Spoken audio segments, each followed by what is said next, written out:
Cleanup on Yonge Street begins. But questions persist. How do we prevent a repeat of last night's rampage?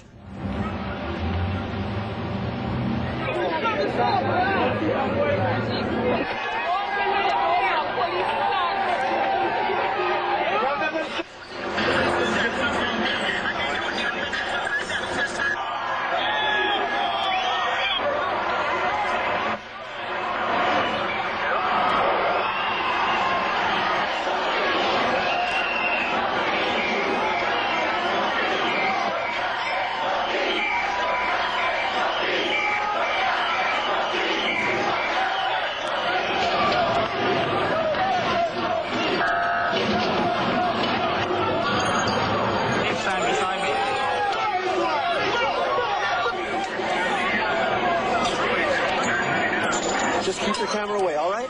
Just take your camera somewhere else, man. Take your camera somewhere else.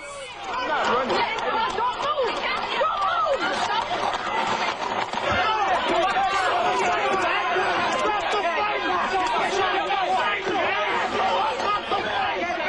That one there.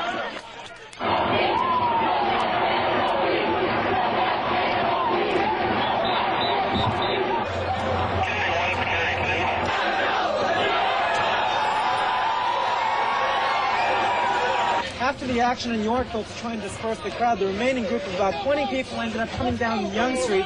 Now the public order squad is coming down to contain the group down here at Yonge and Dundas. Ben Chin rejoins us now via the City Pulse Live for more on last night's mayhem. Ben? It was a hectic night for anybody who was out here. I think it was a completely unreal night, and I think everybody in the city is trying to make sense of it. All we do know, or my observation from being out here, is that it had little to do with race. And what we do know is that a gathering of some 200 here eventually swelled to 1,000 and then right out of control.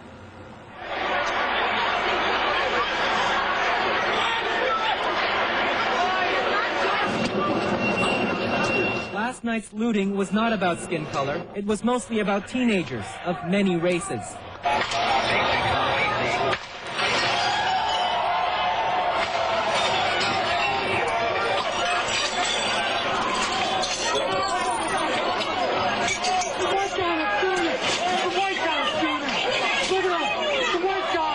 Few, if any, attended the rally at the U.S. consulate protesting the acquittal of 4 L.A. cops in the Rodney King beating.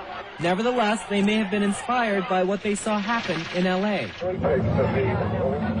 Still, Toronto's looters look different from this lot, and while the scale of last night's rampage may be unprecedented, we have seen groups like this before in Toronto, with freshly scrubbed faces, sporting hip-hop, rap, or skinhead styles.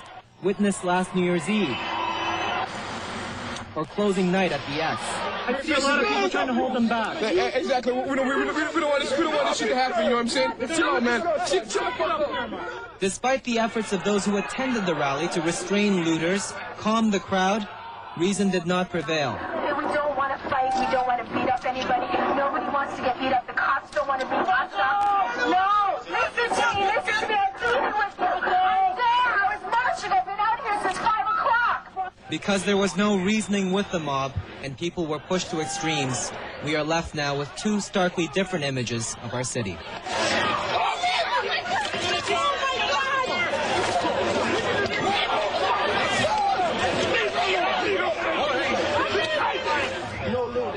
We don't want this stuff. That's right. We want this doesn't look good on you guys. Right. Okay. Demonstrate. You got a point. Go to cross. You go to cross. As life begins to return to normal here at Yonge and Bloor, it's certainly a different scene. All we can tell you is that hopefully, although there have been a lot of gratuitous comparisons to L.A., this was nothing like L.A., and that this city can get over something like this. And maybe this will be the last thing in a long time that we have to look at like this. I can tell you there have been about 30 people that were arrested last night. In fact, only 9 were charged. 21 were let go of after they cooled down. Some 37 officers had minor injuries. 3 horses suffered minor injuries. There have been no serious injuries reported on the civilian side. Back to you, Anne. Thank you, Ben. In the aftermath, though, some burning questions. How and why did the violence get started? Avi Lewis is live at police headquarters. Avi? And both the Black Action Defense Committee and the police establishment held news conferences today. Here's a sample of what was said. What happened yesterday was the frustration, the anger of people coming out. We have waited for the justice system to deal justly with our community, and they have failed. I have issued instructions that when a demonstration of this nature occurs in the future, adequate preparation will be made to have the public order unit on full standby. We cannot ask the hooligans to restrain themselves. We can only ask that others who see this as a problem that they share find some way of doing something about it. So there is consensus emerging that the violence last night was committed by people who attached themselves to the demonstration, whose motives were anything but political. However, the question remains for the organizers of the demonstration how to avoid a replay of last night's chaos. I am not seriously hurt last night. My point is this. Could get killed My point is this. You have you have two things happening here. You have a police force that is like a stone. You can't get blood from stone. That is the first violence. The first violence here is the lack of equitable response by the politician. If you are locked up in your closet, Evie, in all fairness, and you keep knocking on the door and you knock on the door and you knock on the door and it doesn't open, what are you going to do? Now, there is another demonstration planned for Thursday, the day after tomorrow. It's not clear whether it'll be outside the Attorney General's office or at Queen's Park. There will be a large police presence there. Now, Derry Mead calls that provocation to violence. Obviously, the police feel it's the only way to ensure public safety. Gord? Thank you, Avi. The merchants of Yonge Street were also on the front lines last night. Laura Di Battista is with our second City Pulse Live Eye. Laura? Gord, obviously there is still a ways to go in the cleanup, but a lot was cleaned up today. However, last night, this place looked like a war zone.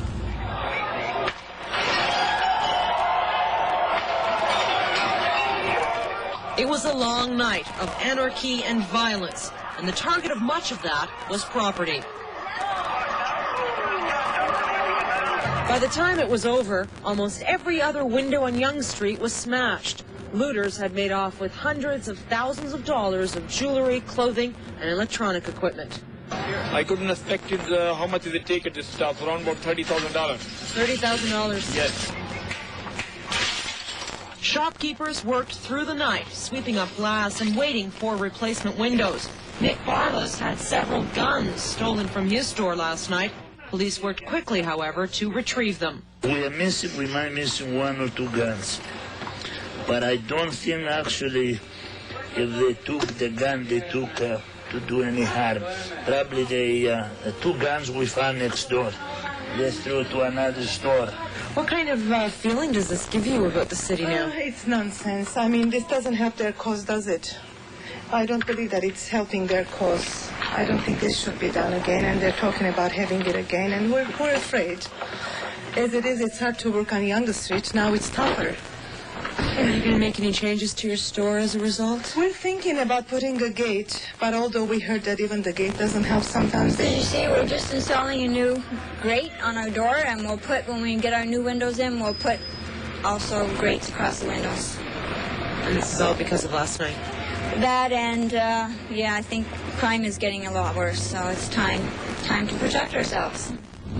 So although the glass has been swept up and most of the windows repaired, it's going to be a long time before Yonge Street is back to normal. And as more and more shopkeepers opt to get those bars and windows, bars on their doors and windows, we might just see the face of downtown Toronto changing forever.